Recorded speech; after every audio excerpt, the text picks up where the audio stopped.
आजपर्यंत तू तुझ्या दादूंचा सल्ला ऐकत आहेस, आता आमचा सल्ला ऐक. विसरून जा आम्हाला, विसरून जा. आमच्याशी लग्न करण्याचे स्वप्न बघू नकोस. आयुष्यात कधी सुखी होणार नाहीस तू. विसरून जा आम्हाला. देवाने आजपर्यंत प्रत्येक वेळेस आमच्या बरोबर असताना तू स्वतःकडे कमीपणा घ्यायचेस. आमच्या बरोबर नातं जोडताना सतत स्वतःला कमी लेखायचेस. आज आम्हाला तुझ्या पुढे खूप छोटं असल्यासारखं वाटतंय. आम्हाला विसरून जा देवाने. आमच्याशी नातं जोडण्याचा प्रयत्न करू नकोस. स्वतःचं आयुष्याचं वाटोळं करून घेऊ नकोस. देवाने तुला आम्ही एक गोष्ट खात्रीने सांगतो, यापुढे तुला आमच्याकडनं कुठल्याही प्रकारचा त्रास होणार नाही. तुझ्या घरच्यांनी नाही आणि नाही आमच्या भैया साहेबांकडनं आम्ही तुला कुठल्याही प्रकारचा त्रास होऊ देऊ. शब्द आहे आमचा. तुला तुझा मानसन्मान मिळणार नाही अशा ठिकाणाला घर मानायला आम्ही तयार नाही राहिलो. नील, देवयानीला भेटल्यावर आता मला वाटतंय की तिने पाहिलेलं आपलं एकत्रित कुटुंबाचं स्वप्न आता खरं होईल. तू, मी, देवयानी, विक्रम भाऊजी, भैया साहेब. नाही रागिणी, नाही. अशा स्वप्नाचा विचारही करू नकोस. तुला माझी आणि माझ्या घरच्यांची खूप काळजी वाटते, म्हणूनच तू हे सगळं सांगितलंस.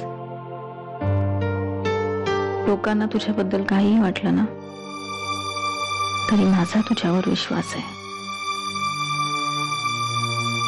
तुझ्यातली ही माणुसकीच तुला लवकरच माझं प्रेम स्वीकारायला आता भाग पाडणार.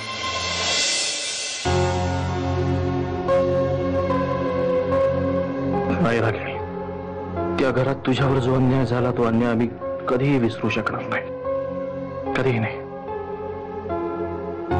आणि म्हणूनच त्या घरात पुन्हा कधीही पाऊल ठेवणार नाही अशी शपथ घेऊनच तुझ्या बरोबर ते घर सोडलं. यात असं लिहिलंय की कॉन्ट्रॅक्ट संपायच्या आत श्रावणीने जर काम करण्यास नकार दिला किंवा कुठलीही अट मोडली तर तिला 25 लाख रुपयाचा दंड कंपनीमध्ये भरावा लागेल. शिवाय यात असंही लिहिलंय की हा कॉन्ट्रॅक्ट ते लोक कधीही बंद करू शकतात. हे कॉन्ट्रॅक्ट चालू असेपर्यंत श्रावणी कुठचाही पर्सनल निर्णय घेऊ शकणार नाही किंवा लग्नही करू शकणार नाही. ह्या सगळ्या अटी मला माहित आहे. मी आणि श्रावू काय अडाणी आहोत? पूर्ण विचार करूनच श्रावूने हे कॉन्ट्रॅक्ट साईन केलं असणार ना. आम्ही सगळेजण तुमची वाट बघतोय. निर्भया, तुम्ही ताबडतोब इकडे निघून या. आम्ही खरं चालू असतो विक्रम, पण आम्हाला स्वतःहून चालत येणं शक्य नाहीये. का शक्य नाही? आजारी होत आम्ही, हॉस्पिटलमध्ये उपचार घेत आहोत. नीलभैया, आम्हाला आत्ताच्या आत्ता तुम्हाला भेटायचंय. तुम्ही कुठे आहात तेवढं सांगा. नेहरू चिकित्सालय. पण लक्षात ठेव विक्रम, आमच्या आजारपणाबद्दल कुणालाही काहीही कळता कामा नाहीये. नाही सांगणार नीलभैया. तुला काय वाटतं, या घरात फक्त तुलाच लिहिता वाचता येतं? अभिलाषा, देव जे काय बोलते ना ते समजून घेत जा. प्रत्येक वेळी तिच्या बोलण्याचा चुकीचा अर्थ काढण्याची गरज नाही. चुकीचा अर्थ मी काढत नाही, पण प्रत्येक वेळी माझ्या श्रावूचं वागणं कसं चुकीचं आहे हे सांगण्यासाठी सगळे धडपडत असतात. श्रावणीमध्ये सुधारणा व्हावी म्हणूनच बोलतात ना.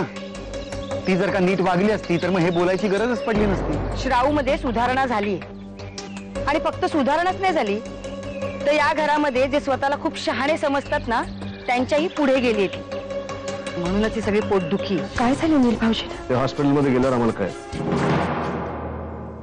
आम्ही येतो तुमच्या बरोबर. नाही साहेब, आम्ही तिकडून आलो की तुम्हाला नीलभैयांची तब्येत कशी होती कळायला.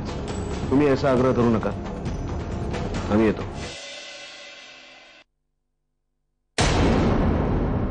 नील राजेशिर्के कुठल्या रूम मध्ये? एक मिनिट सर, राईटला दुसरी रूम.